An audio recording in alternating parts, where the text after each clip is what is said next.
Hello.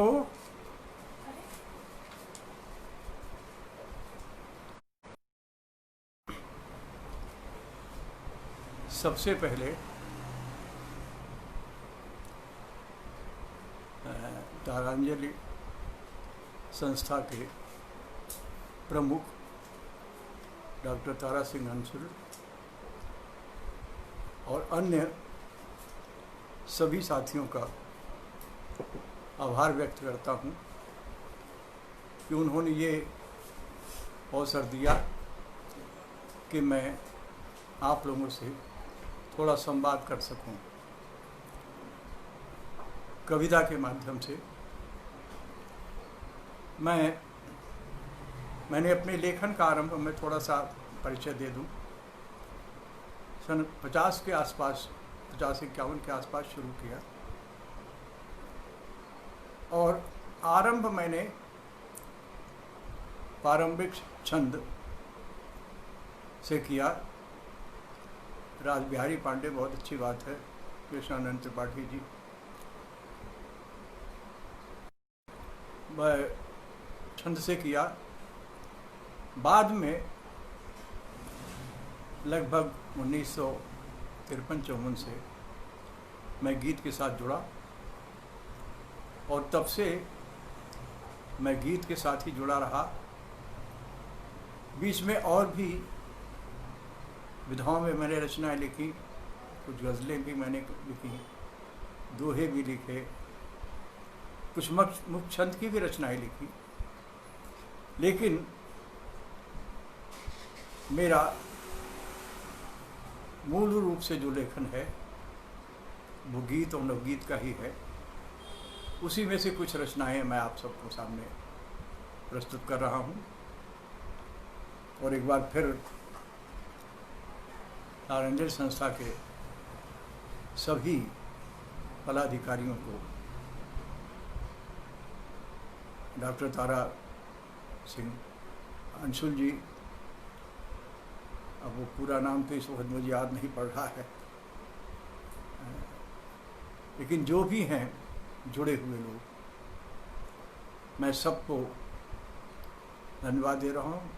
बहुत अच्छा है, कृष्ण बख्शी जी आ गए हैं सुनने, बहुत सारे मित्र, मैं पढ़ रहा हूँ। शुरुआत करता हूँ मैं कुछ अंतरंग हल्के फुल्के गीतों से। एक बात मैं और बता दूं आपको, बहुत छोटे छोटे मैं गीत लिखता हूँ, 2 चरण के। अधिकांश गीत जो हैं मेरे 2 चरण के ही हैं। एक आध गीत उससे कुछ ज़्यादा हो गए हैं, लेकिन मूल रूप मेरा छोटे छंदों का है। और वो इसलिए है कि गीत की मनस्थिति बहुत लंबी नहीं होती। कम से कम मैं यही मानता हूँ, निराला जी हमारे आदर्श रहे हैं और उन्होंने जिस तरह से कम शब्दों में, कम चरणों में अपने गीत लिखे, एक तरह से हम उन्हीं का अनुसरण करते हैं। ये भी कहा गया है कि शब्द का जितना कम व्यय हो सके, कविता उतनी ही अधिक सघन होती है। बहरहाल मैं रचना का पाठ आरंभ कर रहा हूँ। एक बात और, अब इस उम्र में बहुत स्मृति बहुत अच्छी नहीं है, चीज़ें भूलने लगती हैं। मैंने कभी जीवन में डायरी या कागज़ लेके कविताएं नहीं पढ़ी, लेकिन अब पढ़ना पड़ता है। बहुत सारी ऐसी कविताएं जो वर्षों कंठस्थ रहीं, कभी कभी पढ़ते पढ़ते उनके कुछ चरण भूल जाते हैं, लेकर के। तो और कुछ ऐसे गीत पढ़ रहा हूँ मैं जो अक्सर मैंने नहीं पढ़े हैं। हाँ, वो बीच में रुकावट आ गई थी, मैं पढ़ रहा हूँ। वर्षा का ही गीत है। आवो कानों में पहना दूँ ये, आवो कानों में पहना दूँ ये, अलसी के फूलों से बादल। आओ कानों में पहला दूँ ये, अलसी के फूलों से बादल। अब न कभी होठों तक ले आना, अब न कभी होठों तक ले आना, भाषा वह धूप सी कठोर। अब न कभी होठों तक ले आना, भाषा वह धूप सी कठोर। तुम तो जल से भरी नदी की मछली हो, तुम तो जल से भरी नदी की मछली हो, चांदनियाँ लिए पोर पोर।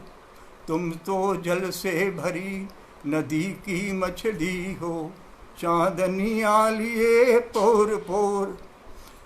सुनो सूने हाथों में बिजली का कंगना पहनो, सूने हाथों में बिजली का कंगना पहनो।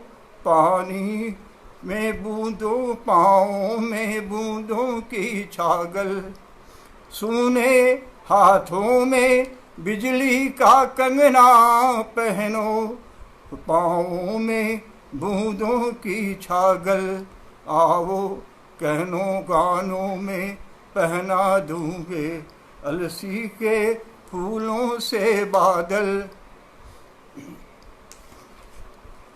तुमको वर्षा की पहली सोंधी सी फुहार, तुम हो वर्षा की पहली सोंधी सी छुअन।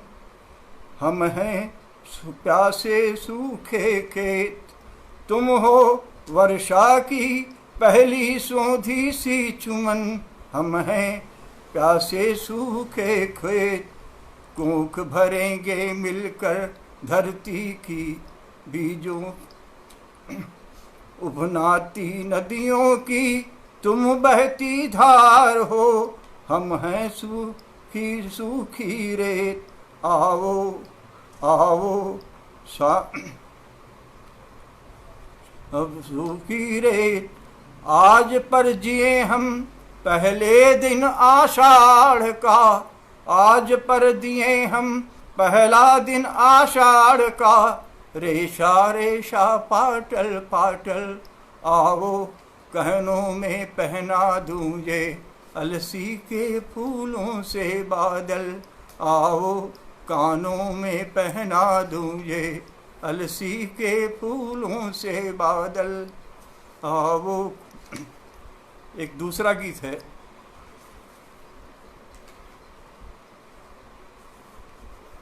ये जीवन यथार्थ से जुड़ा हुआ गीत, जो जिस तरह का हम दैन्य देखते हैं, जिस तरह की बातें देखते हैं। यशपाल चौहान जी, बहुत अच्छी बात है, स्वागत है आपका। कौवा उड़कर बड़ी दूर से आया ले कर दाने, कौवा उड़कर बड़ी दूर से आया ले कर दाने। घर के चूल्हों की बदहाली लगा हमें समझाने, घर के चूल्हों की बदहाली लगा हमें समझाने। कौवा उड़कर बड़ी दूर से आया ले कर दाने। कैसे गौरैया आंगन से रिश्ते तोड़ रही है, कैसे गौरैया आंगन से रिश्ते तोड़ रही है। और बाज के खतरों से अपने को जोड़ रही है। कैसे गौरैया आंगन से रिश्ते तोड़ रही है, और बाज के खतरों से अपने को जोड़ रही है। कितनी टिन की संदूकों के, कितनी टिन की संदूकों के खाली हैं तहखाने, कितनी टिन की संदूकों के खाली हैं तहखाने। कौवा उड़कर बड़ी दूर से आया ले कर दाने, घर के सूखे चूल्हों की, घर के सूखे चूल्हों की बदहाली लगा बस समझाने। कौवा उड़कर मरे हुए चूहों की बदबू फैली है घर भर में, मरे हुए चूहों की बदबू फैली है घर भर में। बिल्ली नए शिकार ढूंढती जाकर आज शहर में, बिल्ली नए शिकार ढूंढती जाकर आज शहर में। गांव शहर कस्बे सबकी, गांव शहर कस्बे सबकी गडमड सी हैं पहचाने, गांव शहर कस्बे सबकी गडमड सी हैं पहचाने।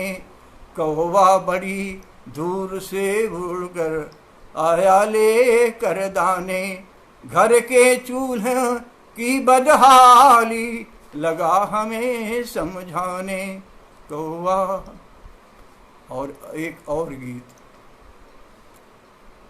जीवन यथार्थ से जुड़ा हुआ, ये अतीत का भी है सच और आज का भी सच है।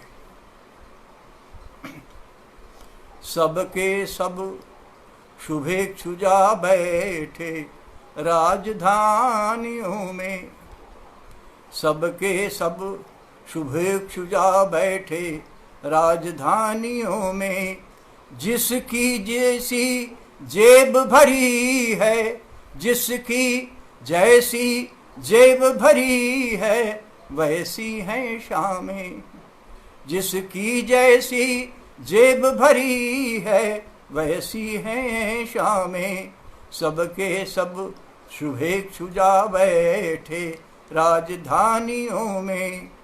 आंधी खोले बाल घूमती बाग बगीचों में, आंधी खोले बाग ढूंढती बाल घूमती बाग बगीचों में। धंसे हुए खुशियों के दावेदार गलीचों में, आंधी खोले बाल घूमती बाग बगीचों में। धंसे हुए खुशियों के दावेदार गलीचों में। कौन हथेली में पियराए पत्तों को थामे, कौन हथेली में पियराए पत्तों को थामे। सबके सब शुभेच्छु जा बैठे राजधानियों में। जिसकी जैसी जेब भरी है वैसी है शामें। सबके सब। दूसरा अंतिम बंद है। मौसम मन का मानी करने पर आज उतारू है, मौसम मनमानी करने पर आज उतारू है। लफ्जों की चालाकी अब लगती बाजारू है, लफ्जों की चालाकी अब लगती बाजारू है। गुब्बारों की तरह जिएंगे, गुब्बारों की तरह जिएंगे कब तक हंगामे।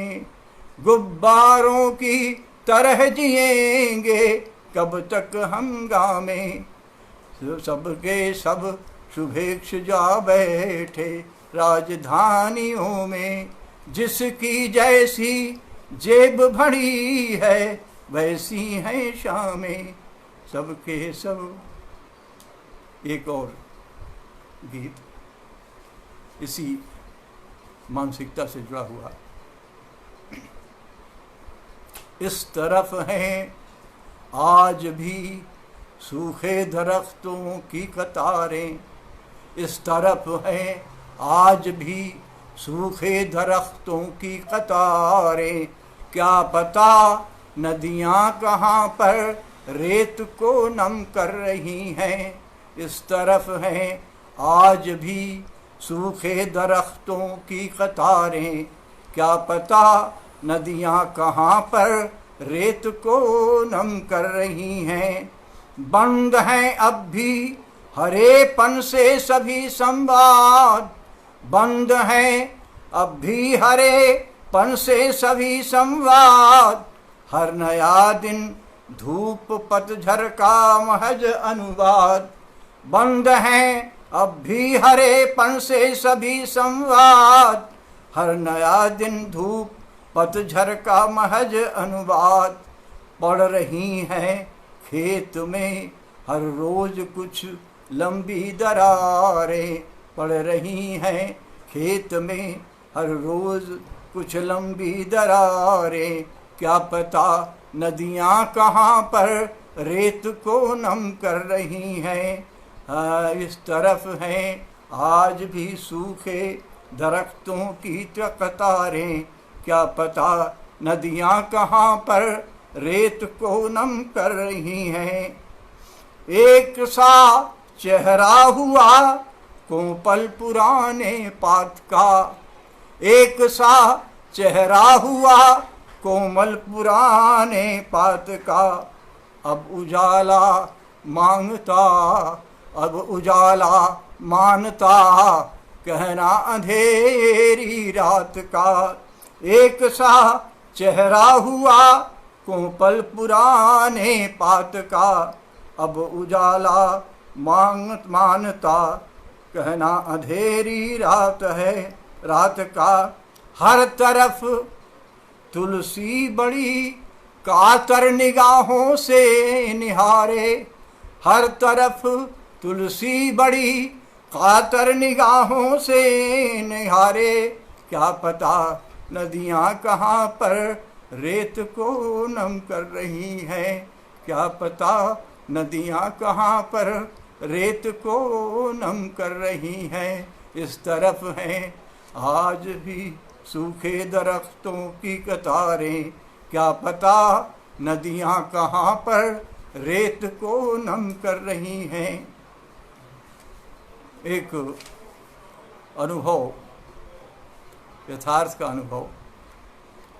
यशपाल चौहान जी बहुत बहुत धन्यवाद, आप सुन रहे हैं।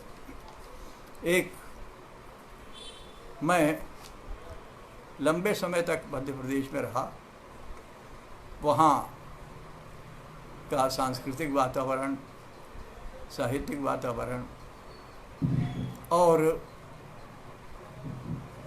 हर तरह की बौद्धिक संपन्नता के बाद जब मैं मुरादाबाद में आया तो शुरू में मुझे बड़ी असुविधा जैसी महसूस हुई। मुझे ऐसा लगा कि कहाँ मैं आ गया हूँ। तब मैं यहाँ के कुछ लोगों से परिचय मेरा नहीं था, नया नया था। बहुत से लोग मिलने में संकोच भी करते थे, लेकिन वो लंबे समय तक वो अकेलापन रहा। वो कुछ छूट जाने का एक भाव रहा। मेरे मध्य प्रदेश के साथी यहाँ मुझे सुन रहे हैं, कृष्ण बख्शी जी हैं, रघुवीर शर्मा हैं और मित्र हैं। वो शायद मेरी इस रचना के साथ और अधिक जुड़ेंगे, लेकिन आप भी जुड़ें, मेरा आग्रह है। इसमें संदर्भ मैंने तो और दिए हैं, लेकिन बात वहीं की है। पीतल के नगर में आ गए हम, एक पीतल के नगर में आ गए हम, छोड़कर अपने पहाड़ों को। एक पीतल के नगर में आ गए हम, छोड़कर अपने पहाड़ों को। अब यहाँ हैं सिर्फ कलईदार सुबहें, अब यहाँ हैं सिर्फ कलईदार सुबहें। शाह कलमों में ढली शामें, अब यहाँ हैं सिर्फ कलईदार सुबहें। शाह कलमों में ढली शामें, सभी चेहरे बन गए हैं धातु जैसे। सभी चेहरे बन गए धातु जैसे। हो गए हों स्टील टिल तामे, हो गए हो स्टील टिल तामे। एक झूठी चमक पर हम चले आए, एक झूठी चमक पर हम चले आए। छोड़कर अपने चिनारों को, एक झूठी चमक पर हम चले आए। छोड़कर अपने चिनारों को, एक पीतल के नगर में आ गए हम।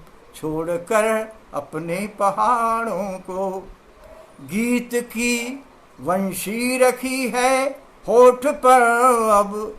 गीत की वंशी रखी है होठ पर अब। शोर या रंगीन नारों के, गीत की वंशी रखी है होठ पर अब। शोर या रंगीन नारों के। आदमी से हम इबारत बन गए हैं, आदमी से हम इबारत बन गए हैं। आज केवल इश्तहारों के, आदमी से हम इबारत बन गए हैं। आज केवल इश्तहारों के। रेत जैसी चुप्पियों से घिर गए हम, रेत जैसी चुप्पियों से घिर गए हम। छोड़कर उन तेज धारों को, रेत जैसी चुप्पियों से घिर गए हम। छोड़कर उन तेज धारों को। इस तरह से आज भी नहीं, तेज धारों को।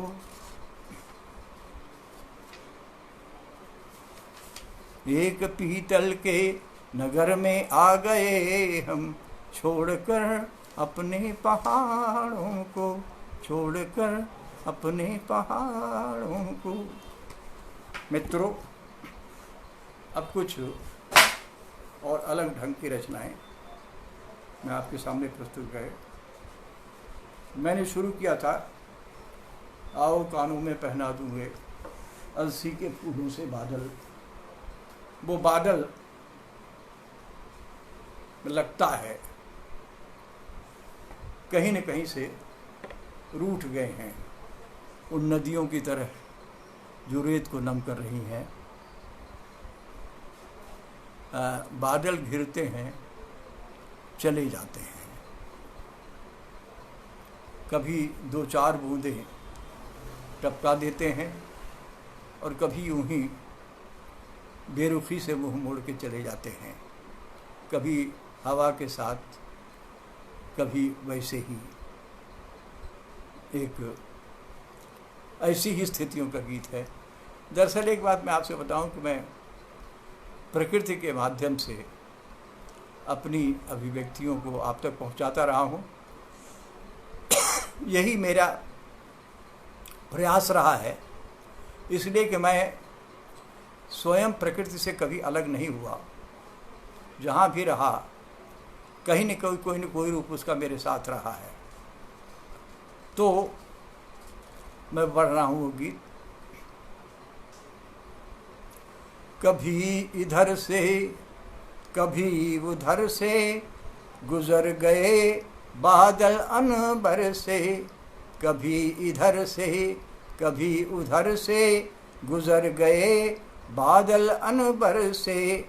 अनधोए से पेड़ खड़े हैं, अनधोए से पेड़ खड़े हैं। लहरता जैसे चित्र जड़े हैं, अनधोए से पेड़ खड़े हैं, लगता जैसे चित्र जड़े हैं।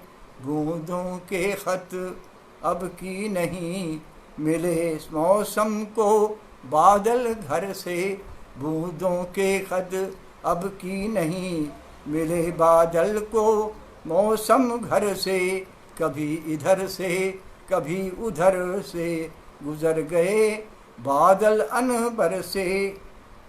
पानी कुछ कुछ आँखों में है, ये आँखों में पानी होने का जो मुहावरा है, इसको अलग अलग ढंग से मैंने कुछ गीतों में प्रयोग किया है।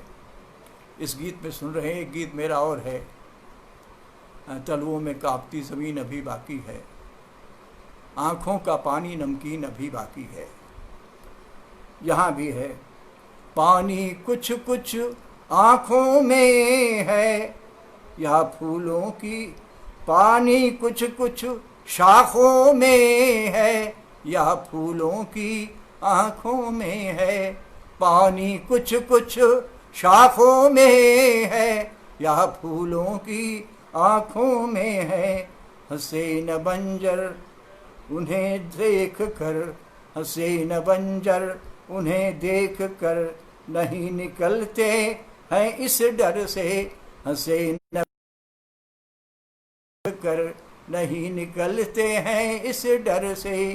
कभी इधर से कभी उधर से गुजर गए बादल अनबर से। कभी इधर से कभी उधर से गुजर गए बादल अनबर से। यही इधर से।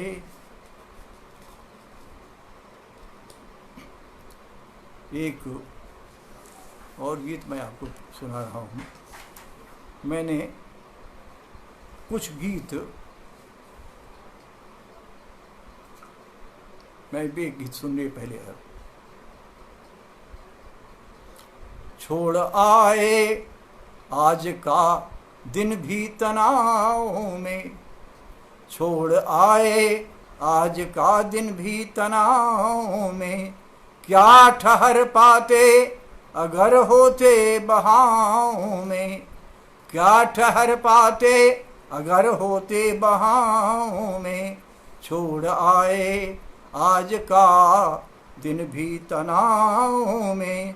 सुर झुकाए हाथ जोड़े पंक्तिबद्धों में, सिर झुकाए हाथ जोड़े पंक्तिबद्धों में। जी रहे हम इस तरह कुछ संत सिद्धों में, जी रहे कुछ इस तरह हम संत सिद्धों में। मेमनाजों चौतरफ जलते अलाओं में, मेमनाजों चौतरफ जलते अलाओं में। छोड़ आए आज का दिन भी तनाव में।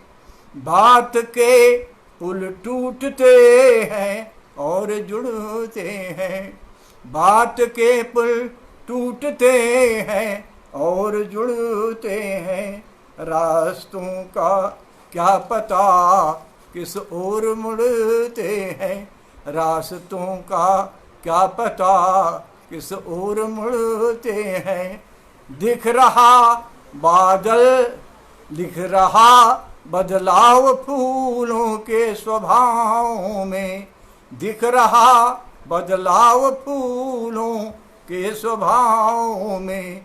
छोड़ आए आज का भी दिन तनाव में, जो आए आज का दिन भी तनाव में। मित्रों, ये जब से ये दूरदर्शन के बहुत सारे चैनल आने लगे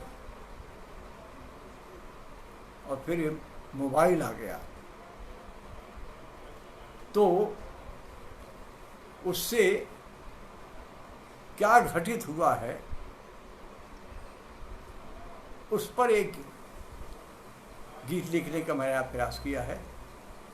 कहाँ तक उसमें सफलता मिली है आप देखें। खुद से खुद की बतियाहट हम लगता भूल गए, खुद से खुद की बतियाहट हम लगता भूल गए। डूब गए हैं हम सब इतने दृश्य कथाओं में। वो सोशल मीडिया भी है, वो चैनल्स भी हैं। डूब गए हैं हम सब इतने दृश्य कथाओं में, स्वर कोई भी बचा नहीं है शेष हवाओं में। डूब गए हैं हम सब इतने दृश्य कथाओं में, स्वर कोई भी बचा नहीं है शेष हवाओं में। भीतर के जल की आहट हम लगता भूल गए। भीतर का जल, तरलता, मनोभाव, मनस्थितियाँ भी, दया, करुणा, प्रेम, सब रिश्तों के गर्माहट। भीतर के जल की आहट हम लगता भूल गए। रिश्तों वाली पारदर्शिता लगे कबंधों सी। कबंध जिनका सिर कटा हुआ हो, ऐसे धड़। रिश्तों वाली पारदर्शिता लगे कबंधों सी, शामें लगती हैं थकान से टूटे कंधों सी। शामें लगती हैं थकान से टूटे कंधों सी। संवादों की गर्माहट, संवादों की गर्मा, झगड़े वाली बात नहीं है। ऊष्मा, संबंधों में जो प्रेम है, आत्मीयता है, जो एक रिश्ता है, उसकी बात मैं कर रहा हूँ। कौशिक जी बहुत बहुत, रणवीर चंद कौशिक जी बहुत बहुत धन्यवाद, आप सुन रहे हैं। संवादों की गर्माहट अब लगता भूल गए, खुद से खुद की बतियाहट हम लगता भूल गए। खुद से खुद की बतियाहट हम लगता भूल गए। तो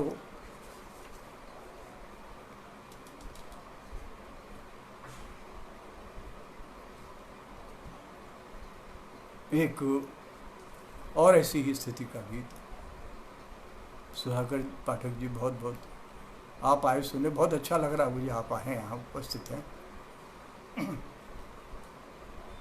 छोड़ आए आज का दिन भी तनाव में, छोड़ आए आज का दिन भी तनाव में। क्या ठहर पाते अगर होते बहाओं में, छोड़ आए आज का भी दिन तनाव में।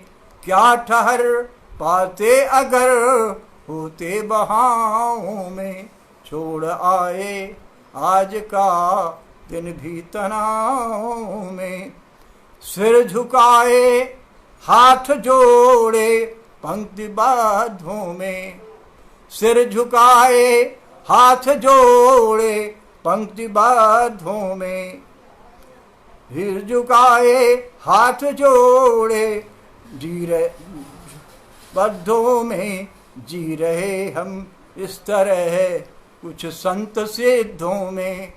हाथ जोड़े सिर झुकाए पंक्तिबद्धों में, जी रहे हम इस तरह कुछ संत सिद्धों में। मेमना ज्यों चौतरफ, मेमना ज्यों चौतरफ जलते अलाओं में। मेमना ज्यों चौतरफ जलते अलाओं में, छोड़ आए आज का दिन भी तनाव में। छोड़ आए आज का दिन भी तनाव में। बात के पुल टूटते हैं और जुड़ते हैं, बात के पुल टूटते हैं और जुड़ते हैं, रास्तों का क्या पता कब कहाँ मुड़ते, दिख रहा बदलाव फूलों के स्वभाव में। आए एक गीत में पढ़ रहा हूँ,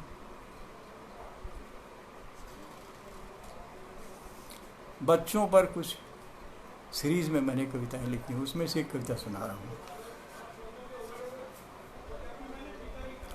बच्चे बहुत उदास मिले कल, बच्चे बहुत उदास मिले कल, अच्छी नहीं लग रही अब उनको परियों की लोक कथाएं, अच्छी नहीं लग रही अब उनको परियों की लोक कथाएं, सोच रही हैं दादी बैठी अब उनको कैसे समझाएं, सोच रही हैं दादी बैठी अब उनको कैसे समझाएं, बहलाएं घने अंधेरों की साजिश में, घने अंधेरों की साजिश में सहमे हुए उजास मिले कल, घने अंधेरों की साजिश में सहमे हुए उजास मिले कल, बच्चे दुख के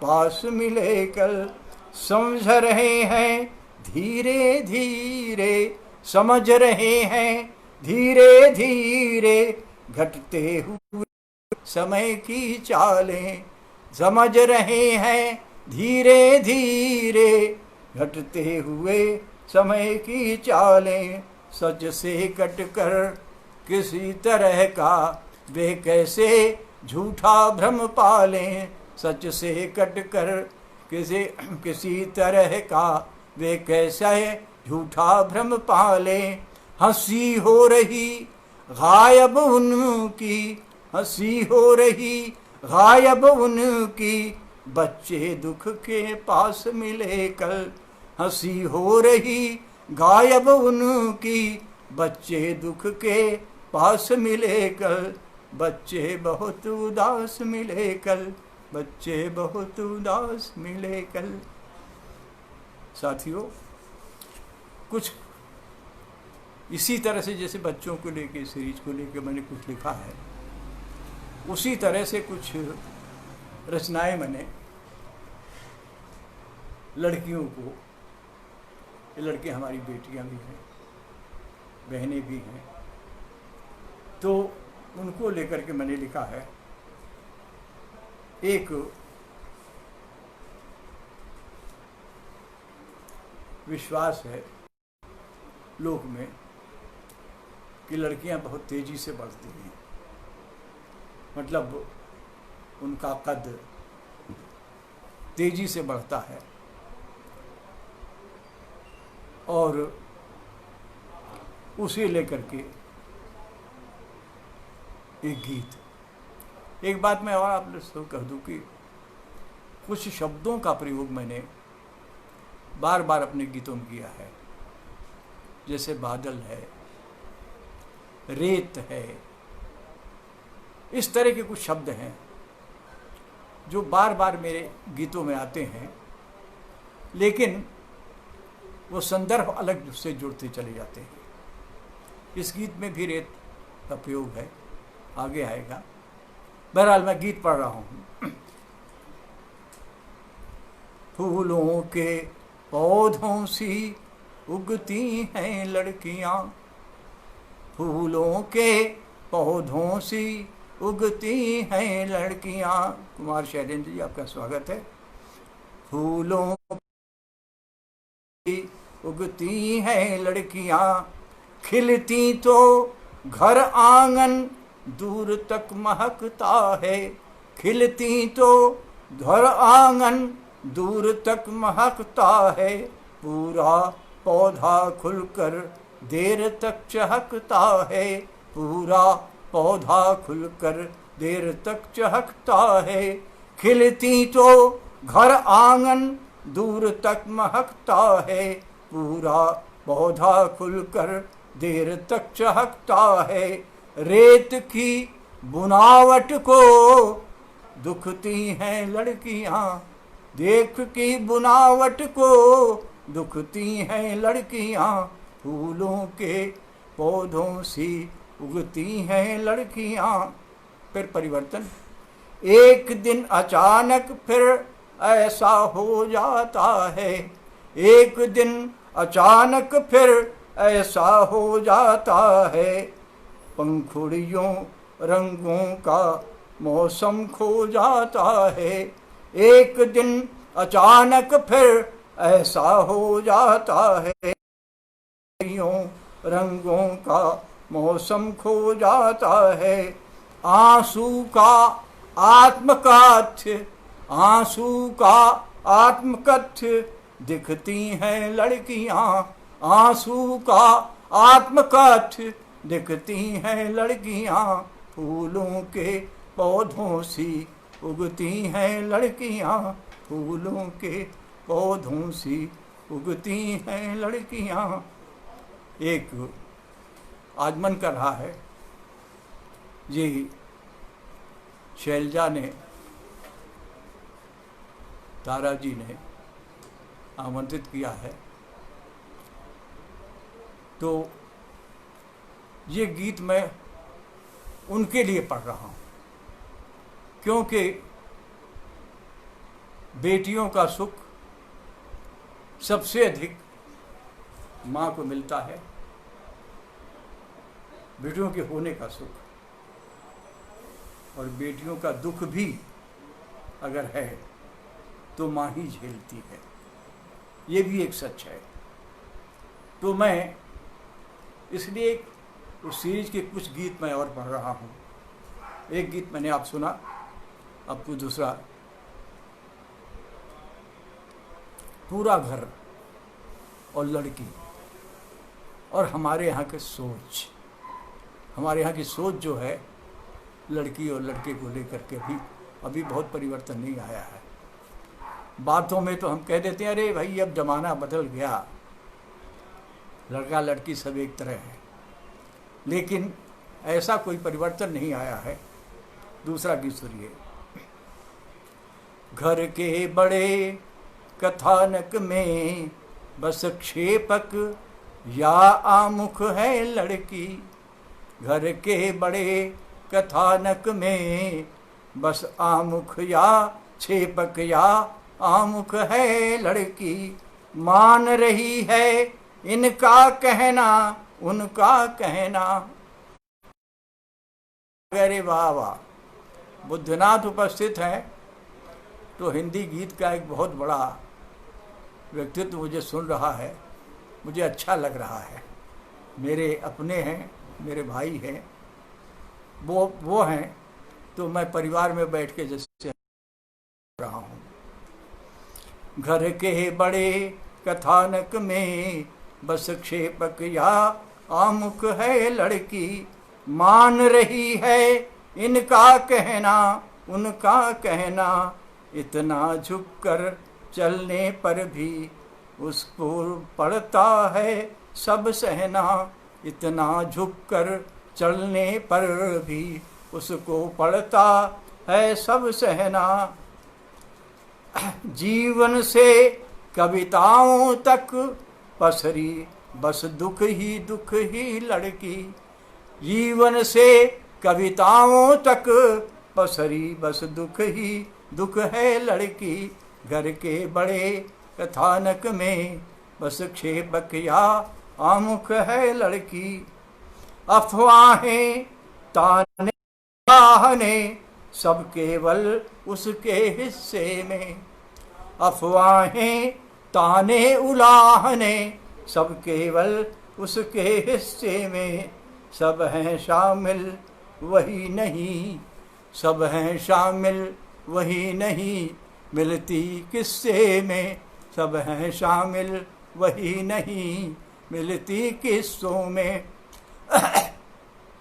सारे लोगों में ही केवल माँ के लिए प्रमुख है लड़की। सारे लोगों में केवल माँ के ही लिए प्रमुख है लड़की, घर के बड़े कथानक में बस क्षेपक या आमुख है लड़की, घर के बड़े कथानक में। और एक और, पिता माँ लड़की।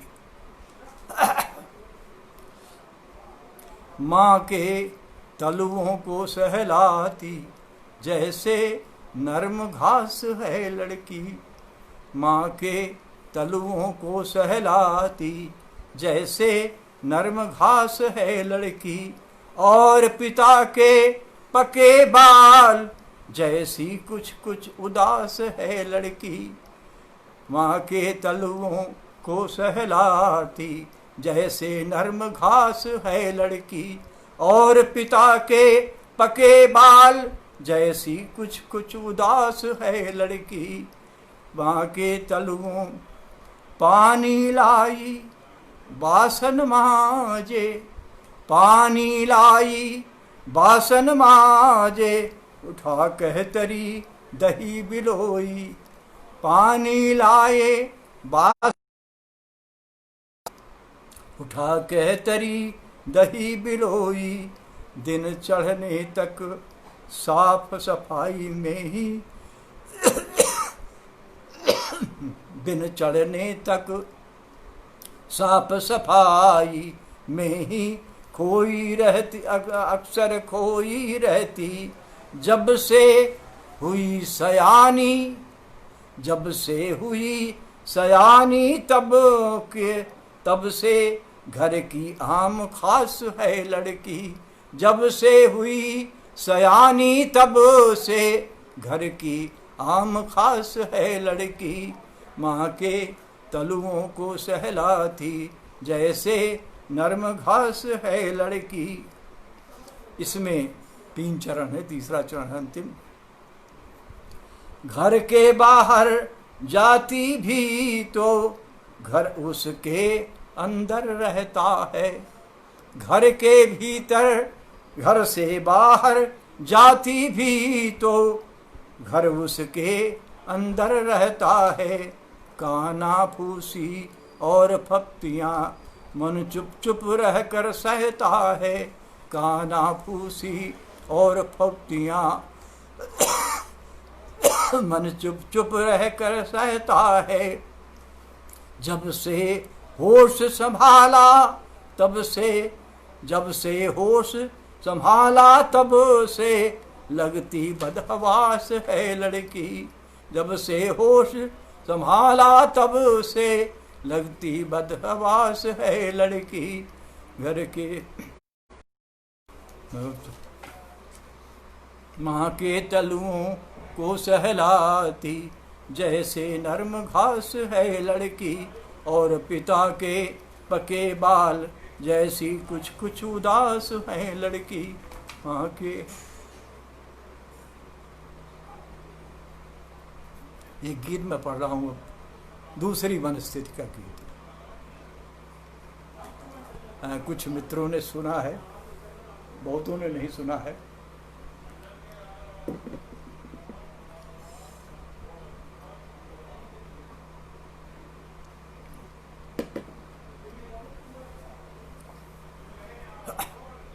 यह तुम्हारा मौन रहना कुछ न कहना सालता है, यह तुम्हारा मौन रहना कुछ न कहना सालता है। पत्तियों की तरह नीले पड़ गए संवाद, पत्तियों की तरह नी पीले पड़ गए संवाद, जब न कर पाए हमारा आज तक अनुवाद। पत्तियों की तरह पीले पड़ गए संवाद, जब न कर पाए हमारा आज तक अनुवाद। इस चाप बहना कुछ न कहना सालता है, इस तरह चुपचाप बहना कुछ न कहना सालता है। यह तुम्हारा मौन रहना कुछ न कहना सालता है। शब्द के छिलके, शब्द के छिलके हटाकर बोलना सुनना सहज, छिलके हटाकर बोलना सुनना सहज लगता है।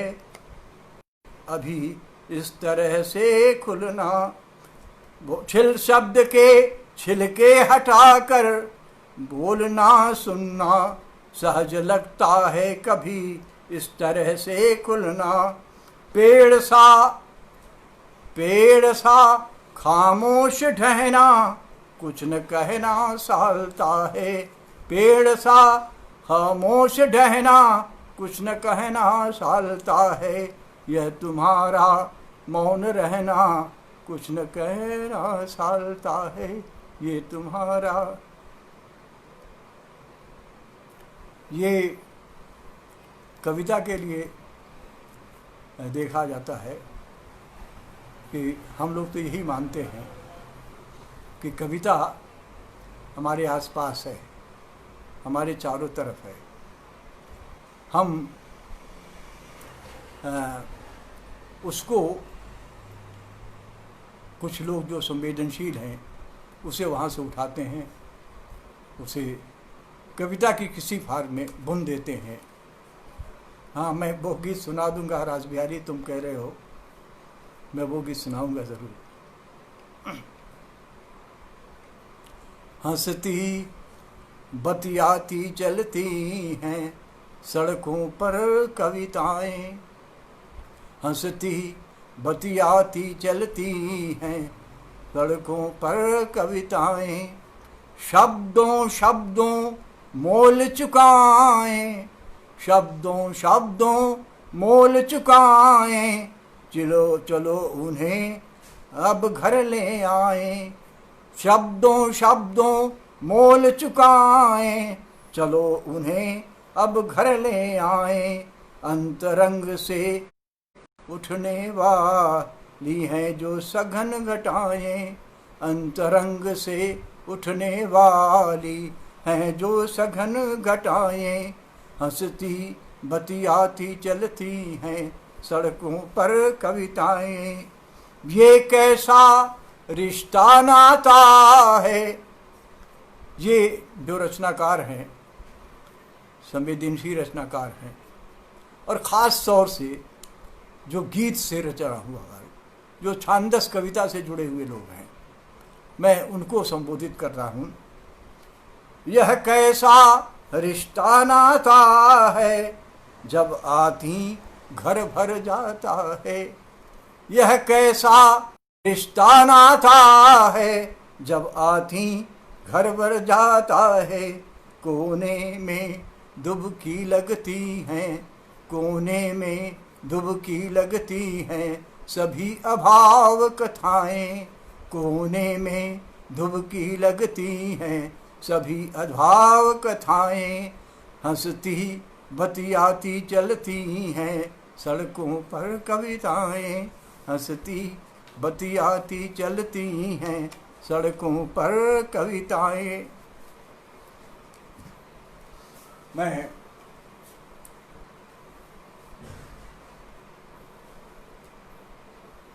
एक गीत पढ़ रहा हूँ, उसके बाद रास बिहारी मुंबई से यहाँ उपस्थित है और उनका आग्रह है, वो परिवार के बच्चे हैं, उनके पिताजी से हम लोगों का रहा है संपर्क, तो वो जिस गीत के लिए कह रहे हैं वो गीत पढ़ूंगा। और एक गीत का और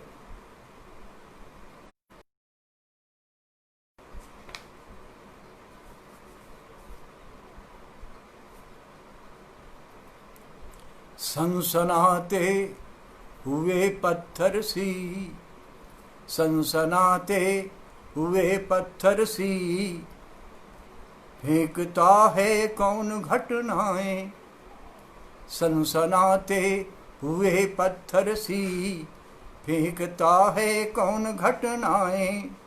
फड़फड़ाती हुई तारीखें, फड़फड़ाती हुई तारीखें बन रही इतिहास की चीखें, फड़फड़ाती हुई तारीखें बन रही इतिहास की चीखें। रेत के भीतर फंसी मछली, रेत के भीतर फंसी मछली, सोचती है अब कहाँ जाएं। माता प्रसाद जी स्वागत है आपका। रेत के भीतर फंसी मछली, सोचती है अब कहाँ जाएं। सनसनाते हुए पत्थर सी फेंकता है कौन घटनाएं। सहम कर दुबके पड़े खामोश, सहम कर दुबके पड़े खामोश, झाड़ियों के ओट में खरगोश। सहम कर दुबके पड़े खामोश, झाड़ियों की ओट में खामोश। एक बरबर स्वप्न बुनती हैं, एक बरबर स्वप्न बुनती हैं, नींद में चुपचाप कविताएं। एक बरबर स्वप्न बुनती हैं, नींद में चुपचाप कविताएं। एक बरबर स्वप्न। और एक गीत मैं पढ़ रहा हूँ, रास बिहारी ने इसके लिए फरमाइश की है। इसका बड़ा रोचक इतिहास है। बम्बई का कोई सम्मेलन था एक, उसमें उमाकांत मालवी जी, बड़े भाई, मैं और भी, कटारे जी सुन रहे हैं, हम सब लोग गए हुए थे। तो कवि सम्मेलन में उपस्थित हुए थे। भारती जी ने सुना, फिर वो अपना चले गए और हम लोग जहाँ हमको ठहरने की व्यवस्था थी वहाँ चले आए। अगले दिन सुबह हम लोग चाय पी ही रहे थे कि जहाँ ठहरे थे वहाँ का फ़ोन दे दिया था मालवीय जी ने। तो फ़ोन आया मालवीय जी के पास, मालवीय जी ने फ़ोन उठाया तो बातचीत की। उसके बाद कहने लगे माहेश्वर कहाँ है, तो उनका यही है, तो उनका बुलाओ जरा आए। तो वो कहने लगे कि ऐसा क्या है, तुम लोग कब तक हो। हमने कहा डॉक्टर साहब तो हम हैं 2 दिन और। कहने लगे तो क्या ऐसे ही अगर मिले तुम लोग चलो जाओगे। हम कहा नहीं डॉक्टर साहब मिलेंगे, लेकिन अब देखते हैं कि कैसे समय निकल। कि कुछ नहीं, आज शनिवार का दिन है, दोपहर तक ही मैं ऑफिस में रहूँगा।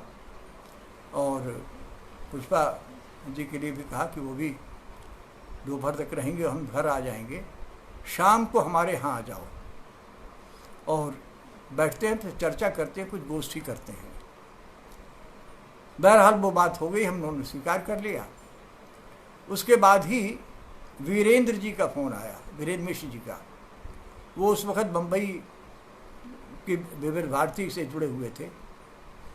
उन्होंने फ़ोन किया कि भाई तुम लोग समय निकाल के थोड़ा आ जाओ, तो यहाँ हम रिकॉर्डिंग कर लेते हैं। तो हम लोगों ने कहा कि डॉक्टर साहब बड़ा भाई साहब बड़ा मुश्किल होगा। तो भारती जी ने आज शाम को एक गोष्ठी रखी है, वहाँ जाने का है। तो कहने लगे अच्छा आ जाओ, कर देंगे। तो शांति सुमन भी थी उसमें, मैं भी था, गौतम भी थे, हम सब लोग गए। वहाँ पहुँचे तो उसके पहले भारती जी का फ़ोन आ गया था वीरेंद्र जी के पास कि ज़रा इन लोगों की रिकॉर्डिंग जल्दी करके फ्री कर देना, वो तुम्हारे से ही सीधे हमारे यहाँ आ जाएंगे। तो उनका भाई भारती जी ने कोई कार्यक्रम रखा है क्या। तो हमने उनका कहा ऐसा ऐसा है जाना है। तो कहा अच्छा चलो जल्दी से रिकॉर्डिंग करवा देते हैं। उसमें साहब वो गोष्ठी हुई। तो ये कहा था कि खाना यहीं खाएंगे। अब वो और पुष्पा जी दोनों सुनने बैठ गए, गोष्ठी शुरू हो गई। जब मुझ पर मेरा नंबर आया तो भारती जी ने कहा कि माहेश्वर वही जो कल गीत तुमने पढ़ा था वो जरा सुनाओ। मैंने सुनाया, फिर कहने लगे अगर बुराने लगे तो एक बार और सुना दो। दोबारा मैंने वो गीत सुनाया। बाल गोष्ठी बढ़ी। जब वो समापन होने लगा तो भारती जी कहने लगे माहेश्वर, हम मुस्करा करें, माहेश्वर एक बार वो गीत फिर से पढ़ ही दो। मैंने फिर सुनाया तो उन्होंने कहा कि ये कहीं भेजा है क्या? तो मैंने कहा अभी तो नहीं भेजा डॉक्टर साहब। कह रहे थे हमें दे दो। मैंने कहा अच्छा डॉक्टर साहब यहाँ तो अब कैसे है, अब तो बहुत ऐसे है, मैं आपको विदिशा पहुँच करके ये गीत भेज दूँगा। आते ही मैंने गीत भेजा। तो धमजुग से पहले ये होता था कि कविता मिली, उसकी एक स्वीकृति का पत्र आता था। उसके बाद जब गीत छपने को होता था तो एक हफ्ते पहले पत्र आ जाता था कि आपकी कविता फलांक में आ रही है। न स्वीकृति का पत्र मिला और न उसके प्रकाशन का। और वो दीपावली विशेषांक में छप करके आ गया। मेरे एक स्टूडेंट ने बताया कि सर आपके तो एक गीत आया धमजुग में दीपावली वाले में। मैंने कहा दो देखें, तो देखा तो वही गीत था। और वो गीत फिर इतना लोकप्रिय हुआ कि बद्रीनाथ जी जानते हैं, रास बिहारी भी जानते होंगे कि लोगों ने उस गीत को लेकर के गीत लिखे। अब वो कैसे गीत थे वो तो फिर उस पर बहुत चर्चा हुई। शिव कुमार जी ने बहुत चर्चा की, बहुत सारे। बड़ा लोग गीत मैं प्रस्तुत कर रहा हूँ। धूप में जब भी जले हैं पाँव घर की याद आई। धूप में जब भी जले हैं पाँव घर की याद आई। नीम की छोटी छरहेरी छाह में डूबा हुआ मन। नीम की छोटी छरहेरी छाह में डूबा हुआ मन। द्वार का आधा झुका बरगद पिता माँ बधाए आंगन। द्वार का आधा झुका बरगद पिता माँ बधाए आंगन। सफर में जब भी दुखे हैं घाव घर की याद आई। सफर में जब भी दुखे हैं घाव घर की याद आई। धूप में जब भी जले हैं पाँव घर की याद आई। धूप में जब भी जले हैं पाँव घर की याद आई। यह शहर का शोरगुल वह गांव का सूता परेता। यह शहर का शोरगुल वह गांव का सूता परेता। आग में झुलसी हुई तुलसी धुएं में जया जेता। आग में झुलसी हुई तुलसी धुएं में जया जेता। रेत में जब भी थमी है नाव घर की याद आई। रेत में जब भी थमी है नाव घर की याद आई।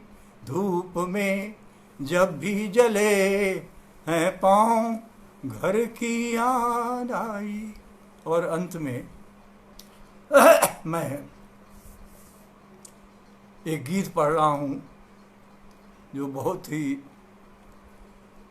लोकप्रिय हुआ और लोगों ने बहुत प्यार दिया उस गीत को। मैं जिन्होंने भी उसे संभाला याद रखा है, आज भी फरमाइश करते हैं लोग। वो भी घर की ही, घर पर ही केंद्रित है। जैसा कि मैंने कहा कि कुछ शब्दों का प्रयोग किया है, उसी तरह घर भी मेरी कविताओं में बार बार घूम करके आता है, बार बार घर की चर्चा होती है, घर के संदर्भों का जिक्र आता है, बार भी आता है। एक बार बता दें, यहाँ आप सब बैठे हुए हैं, त्रिपाठी जी, महाराज त्रिपाठी जी बैठे हुए हैं, भाई बुद्धनाथ जी बैठे हुए हैं। जानते हैं कि घर परिवार पहली बार गीत में, जैसे पहले थोड़ा सा जिक्र आता है, कुछ कविताएं लिखी केदारनाथ अग्रवाल जी ने, लेकिन एक तरह से उन्होंने फिर उनको डिसोन कर दिया था। वो छपी भी, पुस्तकों में भी आई, लेकिन हमने उसको डिसोन नहीं किया, जिनमें हमारा घर, हमारा परिवार आता रहा है। तो महेश कटारे सुगम जी हिंदी और बुंदेलखंडी के बहुत प्रसिद्ध और सिद्ध रचनाकार, मैं कहूँगा, किया है बुंदेली कविताओं के क्षेत्र में, लेखन रचनात्मक स्तर पर वो उपस्थित है। बहुत बहुत स्वागत है सुगम जी। तो मैं वो गीत पढ़ रहा हूँ।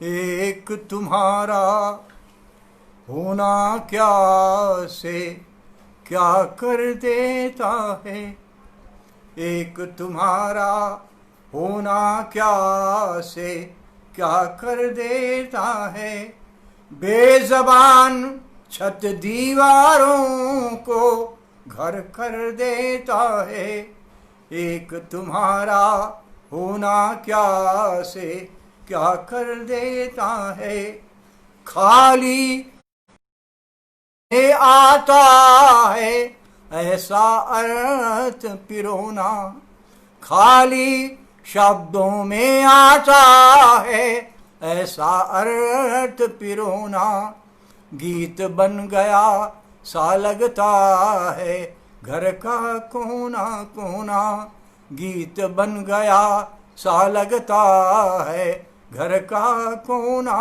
कोना, एक तुम्हारा होना, एक तुम्हारा होना अपना पन भर देता है, एक तुम्हारा होना अपना पन भर देता है, बेज़बान छत दीवारों को घर कर देता है, बेज़बान छत दीवारों को घर कर देता है।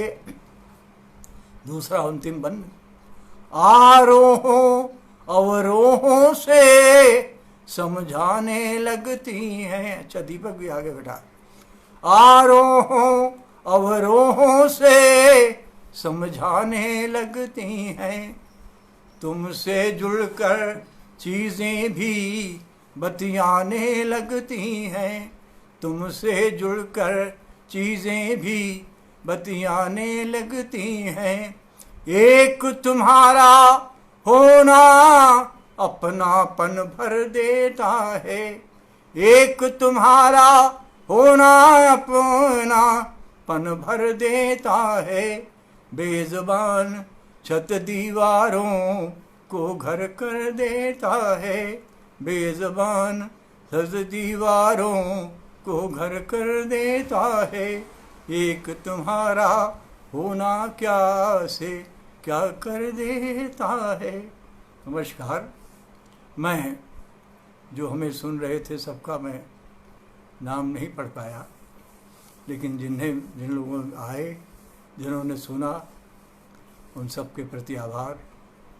तारांजलि संस्था के लिए बहुत बहुत धन्यवाद। उन्होंने मुझे मौका दिया आप सबसे कविता में संवाद करने का।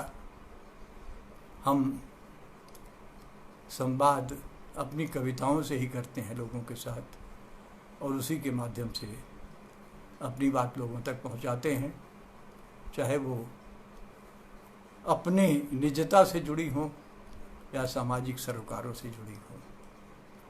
सब हमारी कविताओं में ही है। और बहुत बार कहा गया है कि सही रचना अपने रचनाकार की एक तरह से आत्मकथा होती है। उसमें रचनाकार का परिवार प्रतिबिंबित होता है। कहाँ तक उसका अपना परिवार ही नहीं, उसके साथ और भी परिवार जुड़ जाते हैं, सब प्रतिबिंबित होते हैं। कहाँ तक वो सफल हुआ है, ये आप पार की जाने। बहुत बहुत धन्यवाद।